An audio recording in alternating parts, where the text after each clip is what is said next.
ओम शांति। 24 सितंबर 2024 के ईश्वरीय महावाक्य। पहले सुनते हैं आज की मुरली से होमवर्क। तुम जितना समय बाप की याद में रहेंगे उतना समय कमाई ही कमाई है। याद से ही तुम बाप के समीप आते जाएंगे। अपना चार्ट रखने में उन्हें लज्जा आती है। समझते हैं सच लिखेंगे तो बाबा क्या कहेंगे। लेकिन बच्चों का कल्याण इसमें ही है कि सच्चा सच्चा चार्ट लिखते रहें। चार्ट लिखने में बहुत फ़ायदे हैं। बाबा कहते बच्चे इसमें लज्जा मत करो। 21 जन्मों के लिए पद्मों की कमाई जमा करने के लिए डायरेक्ट ईश्वरीय सेवा में सब कुछ सफल करना है। ट्रस्टी बन शिव बाबा के नाम पर सेवा करनी है। याद में जितना समय बैठते उतना समय बुद्धि कहाँ कहाँ गई यह चेक करना है। अपना सच्चा सच्चा पोता मेल रखना है। नर से नारायण बनने के लिए बाप और वर्षे की याद में रहना है। अब सुनते हैं ईश्वरीय महावाक्य विस्तार से। मुरली का सार। मीठे बच्चे, तुम जितना समय बाप की याद में रहेंगे उतना समय कमाई ही कमाई है। याद से ही तुम बाप के समीप आते जाएंगे। प्रश्न, जो बच्चे याद में नहीं रह सकते हैं उन्हें किस बात में लज्जा आती है? उत्तर, अपना चार्ट रखने में उन्हें लज्जा आती। समझते हैं सच लिखेंगे तो बाबा क्या कहेंगे। लेकिन बच्चों का कल्याण इसमें ही है कि सच्चा सच्चा चार्ट लिखते रहें। चार्ट लिखने में बहुत फ़ायदे हैं। बाबा कहते बच्चे इसमें लज्जा मत करो। ओम शांति। रूहानी बाप बैठ बच्चों को समझाते हैं। अब तुम बच्चे 15 मिनट पहले आकर यहाँ बाप की याद में बैठते हो। अब यहाँ और तो कोई काम है नहीं, बाप की याद में ही आकर बैठते हो। भक्ति मार्ग में तो बाप का परिचय है नहीं, यहाँ बाप का परिचय मिला है। और बाप कहते हैं मामेकम याद करो, मैं तो सब बच्चों का बाप हूँ। बाप को याद करने से वर्षा तो ऑटोमेटिकली याद आना चाहिए। छोटे बच्चे तो नहीं होना। भल लिखते हैं हम 5 मास व 2 मास के हैं, परंतु तुम्हारी कर्मेंद्रियां तो बड़ी हैं। तो रूहानी बाप समझाते हैं यहाँ बाप और वर्षे की याद में बैठना है। जानते हो हम नर से नारायण बनने के पुरुषार्थ में तत्पर हैं व स्वर्ग में जाने के लिए पुरुषार्थ कर रहे हैं।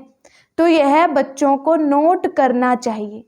हमने यहाँ बैठे बैठे कितना समय याद किया। लिखने से बाप समझ जाएंगे। ऐसे नहीं कि बाप को मालूम पड़ता है हर एक कितना समय याद में रहते हैं। वह तो हर एक अपने चार्ट से समझ सकते हैं। बाप की याद थी या बुद्धि कहाँ और तरफ चली गई, यह भी बुद्धि में है। अभी बाबा आएंगे तो यह भी याद ठहरी है ना। कितना समय याद किया वह चार्ट में सच लिखेंगे। झूठ लिखने से तो और ही 100 गुना पाप चढ़ेगा और ही नुकसान हो जाएगा। इसलिए सच लिखना है। जितना याद करेंगे उतना विकर्म विनाश होंगे। और यह भी जानते हो हम नज़दीक आते जाते हैं। आखिरी जब याद पूरी हो जाएगी तो हम फिर बाबा के पास चले जाएंगे। फिर कोई तो झट नई दुनिया में आकर पार्ट बजाएंगे, कोई वहाँ ही बैठे रहेंगे। वहाँ कोई संकल्प तो आएगा नहीं। वह है ही मुक्ति धाम, सुख दुख से न्यारे। सुख धाम में जाने के लिए अब तुम पुरुषार्थ करते हो। जितना तुम याद करेंगे उतना विकर्म विनाश होंगे। याद का चार्ट रखने से ज्ञान की धारणा भी अच्छी होगी। चार्ट रखने में तो फायदा ही है। बाबा जानते हैं याद में ना रहने कारण लिखने में लज्जा आती है। बाबा क्या कहेंगे, मुरली में सुना देंगे। बाबा कहते हैं इसमें लज्जा की क्या बात है। दिल अंदर हर एक समझ सकते हैं हम याद करते हैं वा नहीं। कल्याणकारी बाप तो समझाते हैं नोट करेंगे तो कल्याण होगा। जब तक बाबा आए उतना समय जो बैठे उसमें याद का चार्ट कितना रहा, फर्क देखना चाहिए। प्यारी चीज को तो बहुत याद किया जाता है। कुमार कुमारी की सगाई होती है तो दिल में एक दो की याद ठहर जाती है, फिर शादी होने से पक्की हो जाती है। बिगर देखे समझ जाते हैं हमारी सगाई हुई है। अभी तुम बच्चे जानते हो कि शिव बाबा हमारा बेहद का बाप है। भले देखा नहीं है परंतु बुद्धि से समझ सकते हो। वह बाप अगर नाम रूप से न्यारा है तो फिर पूजा किसकी करते हो, याद क्यों करते हो। नाम रूप से न्यारी बेअंत तो कोई चीज होती नहीं है। जरूर चीज को देखा जाता है तब वर्णन होता है। आकाश को भी देखते हैं ना, बेअंत कह नहीं सकते। भक्ति मार्ग में भगवान को याद करते हैं, हे भगवान, तो बेअंत थोड़े ही कहेंगे। हे भगवान कहने से तो झट उनकी याद आती है, तो जरूर कोई चीज है। आत्मा को भी जाना जाता है, देखा नहीं जाता। सब आत्माओं का एक ही बाप होता है, उनको भी जाना जाता है। तुम बच्चे जानते हो बाप आकर पढ़ाते भी हैं। आगे यह मालूम नहीं था कि पढ़ाते भी हैं। श्री कृष्ण का नाम डाल दिया है। श्री कृष्ण तो इन आँखों से देखने में आता है, उनके लिए तो बेअंत नाम रूप से न्यारा कह ना सके।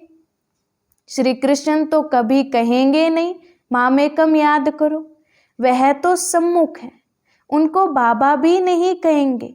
माताएं तो श्री कृष्ण को बच्चा समझ गोद में बिठाती हैं। जन्माष्टमी पर छोटे श्री कृष्ण को झुलाएंगे, क्या सदैव छोटा ही है। फिर रास विलास भी करते हैं, तो जरूर थोड़ा बड़ा हुआ, फिर उनसे बड़ा हुआ, वह क्या हुआ, कहाँ गया, किसको भी पता नहीं। सदैव छोटा शरीर तो नहीं होगा ना, कुछ भी ख्याल नहीं करते हैं। यह पूजा आदि की रस्म चली आती है।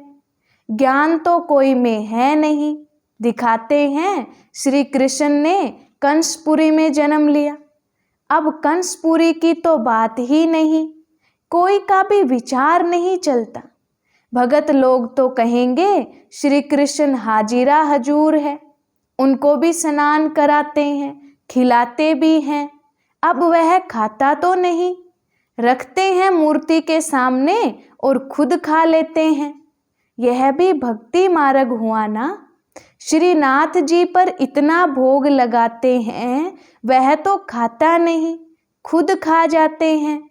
देवियों की पूजा में भी ऐसे करते हैं, खुद ही देवियां बनाते हैं, उनकी पूजा आदि कर फिर डुबो देते हैं।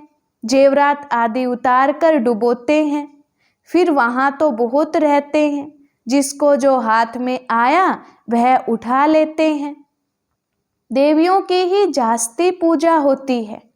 लक्ष्मी और दुर्गा दोनों की मूर्तियां बनाते हैं। बड़ी मम्मा भी यहाँ बैठी है ना, जिसको ब्रह्मपुत्रा भी कहते हैं। समझेंगे ना कि इस जन्म और भविष्य के रूप की पूजा कर रहे हैं। कितना वंडरफुल ड्रामा है। ऐसी ऐसी बातें शास्त्रों में आ ना सके। यह है प्रैक्टिकल एक्टिविटी। तुम बच्चों को अब ज्ञान है, समझते हो। सबसे जास्ती चित्र बनाए हैं आत्माओं के। जब रुद्र यज्ञ रचते हैं तो लाखों शालिग्राम बनाते हैं। देवियों के कब लाखों चित्र नहीं बनाएंगे। वह तो जितने पुजारी होंगे उतनी देवियां बनाते होंगे। वह तो एक ही टाइम पर लाख शालिग्राम बनाते हैं। उनका कोई फिक्स दिन नहीं होता है, कोई मुहूर्त आदि नहीं होता है। जैसे देवियों की पूजा फिक्स टाइम पर होती है। सेठ लोगों को तो जब ख्याल में आएगा कि रुद्र या शालिग्राम रचें तो ब्राह्मण बुलाएंगे। रुद्र कहा जाता है एक बाप को। फिर उनके साथ ढेर शालिग्राम बनाते हैं। वो सेठ लोग कहते हैं इतने शालिग्राम बनाओ। उनकी तिथि तारीख कोई मुकर्रर नहीं होती। ऐसे भी नहीं कि शिव जयंती पर ही रुद्र पूजा करते हैं, नहीं, अक्सर करके शुभ दिन बृहस्पति को ही रखते हैं। दीपमाला पर लक्ष्मी का चित्र थाली में रखकर उनकी पूजा करते हैं, फिर रख देते हैं। वह है महालक्ष्मी। युगल है ना। मनुष्य इन बातों को जानते नहीं। लक्ष्मी को पैसे कहाँ से मिलेंगे, युगल तो चाहिए ना। तो यह युगल है, नाम फिर महालक्ष्मी रख देते हैं। देवियाँ कब हुई, महालक्ष्मी कब होकर गई, यह सब बातें मनुष्य नहीं जानते हैं। तुमको अब बाप बैठ समझाते हैं। तुम्हारे में भी सबको एक रस धारणा नहीं होती है। बाबा इतना सब समझाकर फिर भी कहते हैं शिव बाबा याद है, वर्षा याद है, मूल बात है यह। भक्ति मार्ग में कितना टाइम वेस्ट करते हैं। यहाँ तुम्हारी पाई भी वेस्ट नहीं होती है। तुम सर्विस करते हो साल्वेंट बनने के लिए। भक्ति मार्ग में तो बहुत पैसे खर्च करते हैं, इंसॉल्वेंट बन पड़ते हैं, सब मिट्टी में मिल जाता है। कितना फर्क है। इस समय जो कुछ करते हैं वह ईश्वरीय सर्विस में शिव बाबा को देते हैं। शिव बाबा तो खाते नहीं हैं, खाते तो तुम हो। तुम ब्राह्मण बीच में ट्रस्टी हो। ब्रह्मा को नहीं देते हो, तुम शिव बाबा को देते हो। कहते हैं बाबा आपके लिए धोती कमीज लाई है। बाबा कहते हैं इनको देने से तुम्हारा कुछ भी जमा नहीं होगा। जमा वह होता है जो तुम शिव बाबा को याद कर इनको देते हो। फिर यह तो समझते हो ब्राह्मण शिव बाबा के खजाने से ही पलते हैं। बाबा से पूछने की दरकार नहीं है कि क्या भेजूं, यह तो लेंगे नहीं, तुम्हारा जमा ही नहीं होगा। अगर ब्रह्मा को याद किया तो ब्रह्मा को तो लेना है शिव बाबा के खजाने से, तो शिव बाबा ही याद पड़ेगा। तुम्हारी चीज क्यों लेवे। बीके को देना भी रोंग है। बाबा ने समझाया है तुम कोई से भी चीज लेकर पहनेंगे तो उनकी याद आती रहेगी। कोई हल्की चीज है तो उनकी बात नहीं, अच्छी चीज तो और ही याद दिलाएगी, फलाने ने यह दिया है। उनका कुछ जमा तो होता नहीं, तो घाटा पड़ा ना। शिव बाबा कहते हैं मामेकम याद करो, मुझे कपड़े आदि की दरकार नहीं। कपड़े आदि बच्चों को चाहिए, वह शिव बाबा के खजाने से पहनेंगे। मुझे तो अपना शरीर है नहीं। यह तो शिव बाबा के खजाने से लेने के हकदार हैं, राजाई के भी हकदार हैं। बाप के घर में ही बच्चे खाते पीते हैं ना। तुम सर्विस भी करते, कमाई करते रहते हो। जितनी सर्विस बहुत उतनी बहुत कमाई होगी। खाएंगे पिएंगे शिव बाबा के भंडारे से। उनको नहीं देंगे तो जमा ही नहीं होगा, शिव बाबा को ही देना होता है। बाबा आपसे भविष्य 21 जन्मों के लिए पद्मा पद्मपति बनेंगे। पैसे तो खत्म हो जाएंगे, इसलिए समर्थ को हम दे देते हैं। बाप समर्थ है ना, 21 जन्मों के लिए वह दे देते हैं। इनडायरेक्ट भी ईश्वर अर्थ देते हैं ना। इनडायरेक्ट में इतना समर्थ नहीं है, अभी तो बहुत समर्थ है क्योंकि सम्मुख है। वर्ल्ड ऑलमाइटी अथॉरिटी इस समय के लिए है। ईश्वर अर्थ कुछ दान पुण्य करते हैं तो अल्पकाल के लिए कुछ मिल जाता है। यहाँ तो बाप तुमको समझाते हैं मैं सम्मुख हूँ, मैं ही देने वाला हूँ। इसने भी शिव बाबा को सब कुछ देकर सारे विश्वों की बादशाही ले ली ना। यह भी जानते हो इस व्यक्त का ही अव्यक्त रूप में साक्षात्कार होता है। इनमें शिव बाबा आकर बच्चों से बात करते हैं। कभी भी यह ख्याल नहीं करना चाहिए हम मनुष्य से लेवें। बोलो शिव बाबा के भंडारे में भेज दो, इनको देने से तो कुछ नहीं मिलेगा और ही घाटा पड़ जाएगा। गरीब होंगे करके 3-4 रुपये की कोई चीज तुमको देंगे, इनसे तो शिव बाबा के भंडारे में डालने से पदम हो जाएगा। अपने को घाटा थोड़े ही डालना है। पूजा अक्सर देवियों की ही होती है, क्योंकि तुम देवियां ही खास निमित्त बनती हो ज्ञान देने के। भल गोप भी समझाते हैं, परंतु अक्सर करके तो माताएं ही ब्राह्मण बन रास्ता बताती हैं, इसलिए देवियों का नाम जास्ती है। देवियों की बहुत पूजा होती है।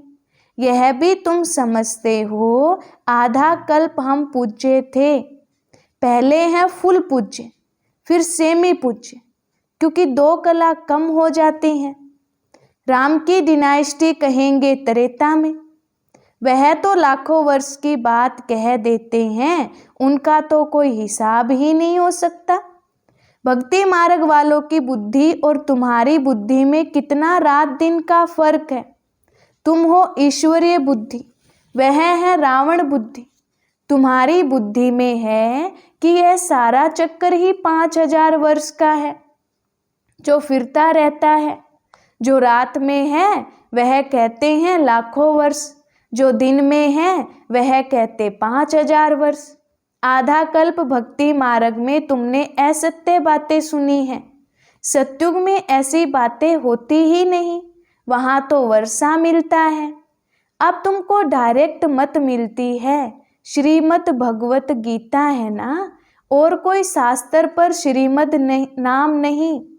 हर 5000 वर्ष बाद यह पुरुषोत्तम संगम युग गीता का युग आता है। लाखों वर्ष की तो बात हो ही नहीं सकती है। कभी भी कोई आए तो ले जाओ संगम पर। बेहद के बाप ने रचयिता अर्थात अपना और रचना का सारा परिचय दिया है, फिर भी कहते हैं अच्छा बाप को याद करो। और कुछ धारणा नहीं कर सकते हो तो अपने को आत्मा समझ बाप को याद करो। पवित्र तो बनना ही है। बाप से वर्षा लेते हो तो दैवी गुण भी धारण करने हैं।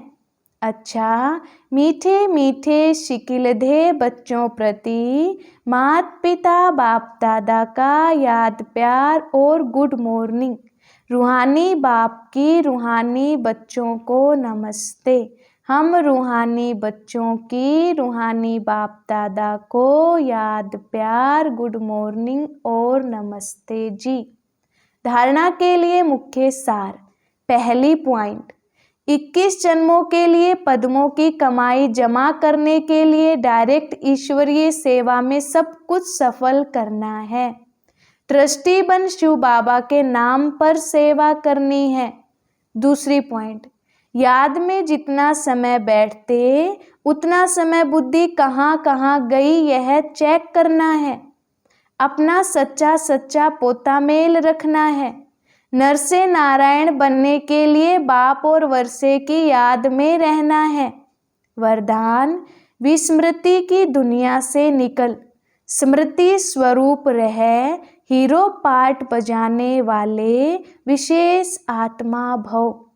विस्तार, यह संगम युग स्मृति का युग है और कलयुग विस्मृति का युग है।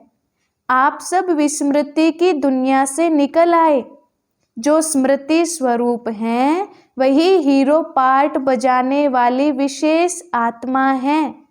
इस समय डबल हीरो हो, एक हीरे समान वैल्यूएबल बने हो, दूसरा हीरो पार्ट है।